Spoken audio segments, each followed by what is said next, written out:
Elizabeth Warren, this was, I believe, a Pod Save America podcast she did back in February this year, and the footage has kind of resurfaced talking about her support of the sanctions on Venezuela, which, according to the Center for Economic and Policy Research, has led to more than 40,000 deaths from 2017 2018, because these sanctions have denied the people in Venezuela from being have access to life-saving medicine, medical equipment, food, and other essential imports. So this is a policy that was implemented by the Trump administration and one that Elizabeth Warren supports. This is very troubling.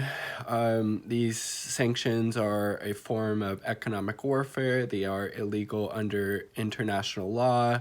And as I just said, they've led to tens of thousands of innocent people dying as the result of this economic warfare that we're waging against Venezuela, simply for the fact that we don't like who the Venezuelans elected democratically as a president, as Nicolas Maduro, because he is, left leaning. He's not willing to, open up his country to, multinational corporations and the kind of neoliberal world order. He would rather have a society that protects the people in that society and gives them a good quality of life, instead of enriching these multinational corporations. And obviously our government doesn't like that, and Elizabeth Warren is going along with this policy. And it's just another example of why we need to honestly get behind and support Bernie Sanders, because his foreign policy could, obviously be more to the left, a little bit more progressive from my perspective, but his foreign policy is night and day ahead of Elizabeth Warren's. He's spoken about, Lula when he was imprisoned in Brazil. He's spoken up about using the aid that we give to the Israeli government as a bargaining tool if they're not willing to, end the illegal, occupation of the West Bank, where he's willing to leverage that aid so they're, treating the Palestinians with some dignity and granting them basic, human rights and things like that. And he's also spoken up a little bit more vocally than she has on what's going on in Bolivia as well. Yeah, so it's just really,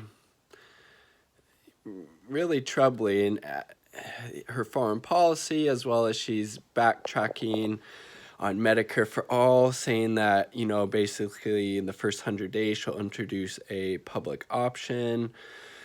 And then the third year, then yeah, we'll go a second time and try to get Medicare for All 3 years in, after you've lost, pretty much all of your political capital and political will. You're going to have to, have this second drawn out battle and fight to get Medicare for All, as opposed to Bernie Sanders. He said, I think the first week or month, that he's elected president, he's going to introduce the, Medicare for All, legislation, or start, getting the Congress to work on that. So there's so many reasons why Bernie is the really only choice that we have. And I think if the Democratic establishment ends up, appointing Elizabeth Warren as their candidate, there's a pretty good chance that Trump will be president again.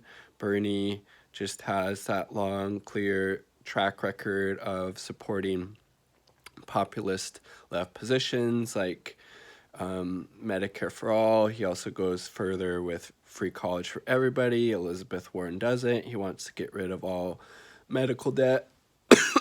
And he's better on foreign policy. And honestly, foreign policy is, as Kyle Klinsky talks about, it's one of the biggest areas where the president has the most influence, and as I stated earlier, Bernie Sanders' foreign policy platform is far superior to Elizabeth Warren's. And what else needs to be said? I just don't know why somebody would honestly support Elizabeth Warren over Bernie Sanders. Peace. Would love to hear your thoughts.